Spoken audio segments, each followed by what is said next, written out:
ତୁମେ ଗଣନା କରିବା ଅପେକ୍ଷା ଅଧିକ ଥର ତଳେ ପଡ଼ିଛ। ତୁମେ ବିଫଳତାର କଙ୍କ ନିରାଶାର ଘର ତୁମ ମୁଣ୍ଡରେ ଫୁସ୍ଫୁସ୍ ଶବ୍ଦ ଅନୁଭବ କରିଛ। ହୁଏତ ହାର ମାନିବାର ସମୟ ଆସିଛି, କିନ୍ତୁ ଏହିଠାରେ ଖେଳ ପରିବର୍ତ୍ତନ ହୁଏ। ଏହିଠାରେ ଯୋଦ୍ଧା ତିଆରି ହୁଏ।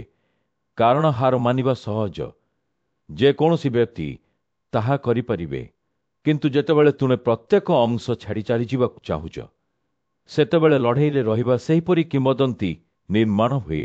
ଏହା ବିଷୟରେ ଭାବ। ପ୍ରତ୍ୟେକ ବ୍ୟକ୍ତି ଯେଉଁମାନେ ପ୍ରଶଂସା କରନ୍ତି, ପ୍ରତ୍ୟେକ ଖେଳାଳି, ପ୍ରତ୍ୟେକ ଉଦ୍ୟୋଗୀ, ପ୍ରତ୍ୟେକ କଳାକାର ଯିଏ ଦୁନିଆକୁ ପରିବର୍ତ୍ତନ କରନ୍ତି, ସେମାନେ ସମସ୍ତେ ଏପରି ମୁହୂର୍ତ୍ତର ସମ୍ମୁଖୀନ ହୁଅନ୍ତି ଯେଉଁଠାରେ ଛାଡ଼ିବା ଏକମାତ୍ର ବିକଳ୍ପ ପରି ମନେ ହେଉଥିଲା, କିନ୍ତୁ ସେମାନେ ତାହା କଲେ ନାହିଁ ଏବଂ ସେଥିପାଇଁ ସେମାନଙ୍କର ନାମ ମନେ ରଖାଯାଏ।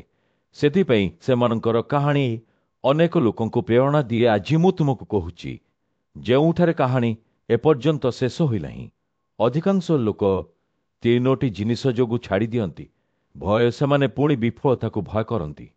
ସନ୍ଦେହ, ସେମାନେ ବିଶ୍ୱାସ କରନ୍ତି ନାହିଁ ଯେ ସେମାନେ ଯଥେଷ୍ଟ ଶକ୍ତିଶାଳୀ। ଏକାକିତା, ସେମାନେ ଅନୁଭବ କରନ୍ତି ଯେ କେହି ସେମାନଙ୍କ ସଂଘର୍ଷକୁ ବୁଝନ୍ତି ନାହିଁ।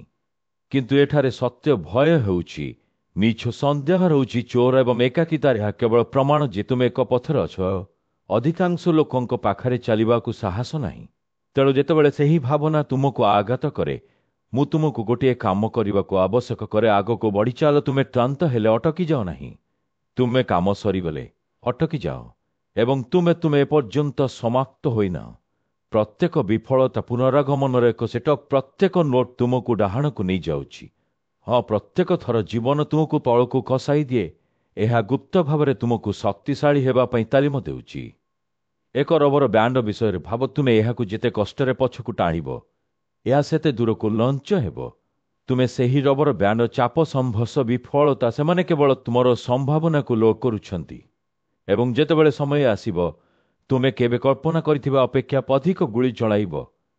ତେଣୁ ପରବର୍ତ୍ତୀ ସମୟରେ ଯେତେବେଳେ ତୁମେ ହାର ମାନିବାକୁ ଚାହୁଁଛ, ମୁଁ ଚାହେଁ ତୁମେ ମନେ ରଖ ଯେ ଦୁନିଆକୁ ତୁମର ଲଢ଼େଇର ଆବଶ୍ୟକତା ଅଛି। କେହି ଜଣେ ତୁମର କାହାଣୀ ପାଇଁ ଅପେକ୍ଷା କରିଛି, ଯାହା ସେମାନଙ୍କୁ ଘରକୁ ଫେରାଇ ଆଣିବ।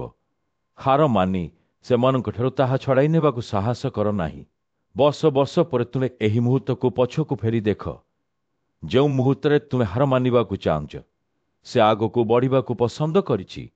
ତୁମେ କହିବ, ସେତେବେଳେ ସବୁକିଛି ବଦଳିଗଲା। କାରଣ ସଫଳତା ପ୍ରତିଭା ବିଷୟରେ ନୁହେଁ, ଏହା ପ୍ରେମ ବିଷୟରେ ନୁହେଁ, ଏହା କାହାଣୀକୁ କିଏ ପଛରେ ପକାଇଥାଏ ତାହା ବିଷୟରେ। ଏବଂ ତୁମେ ଏଥିପାଇଁ ନିର୍ମିତ। ତେଣୁ ଆଉ ଗୋଟିଏ ଚେଷ୍ଟା କର, ଆଉ ଗୋଟିଏ ପଦକ୍ଷେପ ନିଅ। ନିଜକୁ ପ୍ରମାଣ କର ଯେ